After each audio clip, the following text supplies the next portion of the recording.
और अब बात कर लेते हैं अगली खबर की। कांग्रेस करेगी राजभवन का घेराव, अडानी को सरकारी संरक्षण देने का आरोप कांग्रेस पार्टी की ओर से लगाया जा रहा है। इस बीच डोटासरा हो रहे हैं, सुनिए। जितना भी काम दिलवा रहे हैं, मैं समझता हूं कि ये देश हित में नहीं है, देश के लोगों के साथ में घोर अन्याय है। आप देखिए, जितने प्रॉफिट में एयरपोर्ट हैं, वो सारे के सारे जो एयरपोर्ट कांग्रेस के समय में बने, वो तमाम प्रॉफिटेबल जो भी एयरपोर्ट हैं, वो अडानी जी को 30-30 साल की लीज पे बेच दिया गया है। अन्य कई ऐसी संस्थाएं हैं जिनका नाम मैं यहाँ नहीं लेना चाहूँगा, लंबा समय लग जाएगा।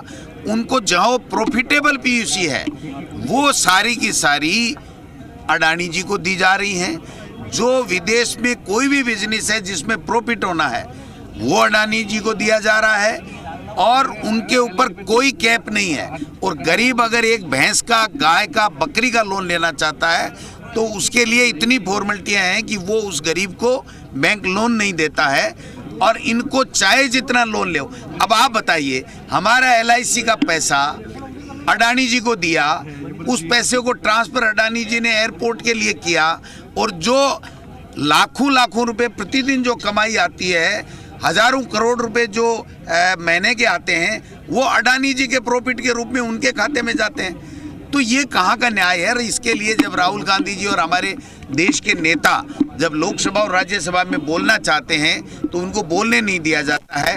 उल्टे कांग्रेस ने 70 साल में क्या किया, इसके ऊपर फालतू के बातें उठाई जाती हैं, और जो प्रजातंत्र, लोकतंत्र है, उसको कमजोर किया जा रहा है। और चंद उद्योगपति मित्रों के साथ में विदेशों में दौरे करके देश के प्रधानमंत्री जी उनका व्यापार अपने राजनीतिक लाभ के लिए, अपनी पार्टी को पूरे देश में स्थापित करने के लिए, राज्यों में जो चुनी हुई सरकारें हैं उनको गिराने के लिए उस पैसे का दुरुपयोग किया जा रहा है। इससे बड़ा घोर अन्याय देश के लोगों के साथ हो नहीं सकता। अब लोग समझ में आ गई है। हमने ब्लॉक लेवल के ऊपर भी ये धरने, प्रदर्शन और ये किया है JPC की मांग को लेकर के और उनके घोटालों की जांच को लेकर के। देश के इतिहास में सबसे बड़ा अगर कोई घोटाला है तो नोटबंदी और ये जो अडानी जी को फायदा दिया गया है, ये घोटाले हैं। इनके ऊपर देश के प्रधानमंत्री कोई चर्चा नहीं करना चाहते, इनके ऊपर देश के प्रधानमंत्री जी कोई चर्चा नहीं करते हैं, और केवल कांग्रेस ने ये कर दिया, कांग्रेस ने ये नहीं किया, कांग्रेस ने किया, इस तरीके के लोगों को बरगलाने का काम करते हैं। इसलिए हम जनता के बीच में जाएंगे। हमारे रंधावा साहब ने साफ और स्पष्ट कह दिया है कि कांग्रेस के कार्यकर्ता और नेता को जनता के बीच में जाकर के और उनकी जो भी तकलीफ है उनको सुननी पड़ेगी।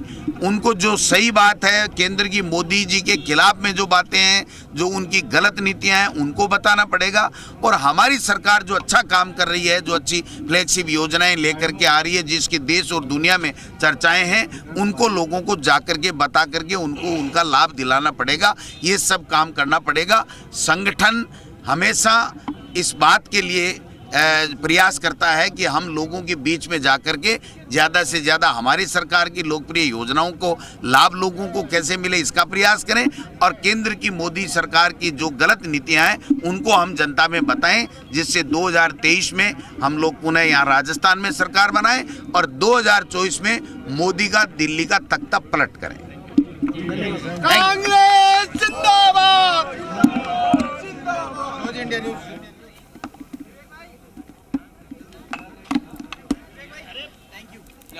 तो अडानी मामले को लेकर कांग्रेस पार्टी लगातार हमलावर नजर आ रही है। एक एक करके रिएक्शन सामने आ रहे हैं। इससे पहले आपने मंच में सुना था प्रदेश कांग्रेस प्रभारी सुखजिंदर रंधावा को, आपने सुना था प्रताप सिंह खाचरियावास को, और इस बीच यहां मीडिया से मुखातिब होते हुए नजर आए PCC चीफ गोविंद सिंह डोटासरा। एक सुर में अडानी मामले को लेकर कांग्रेस पार्टी BJP पर लगातार हमलावर नजर आ रही है और कहा जा रहा है कि इस मामले को कांग्रेस पार्टी प्रमुख तौर पर उठाएगी।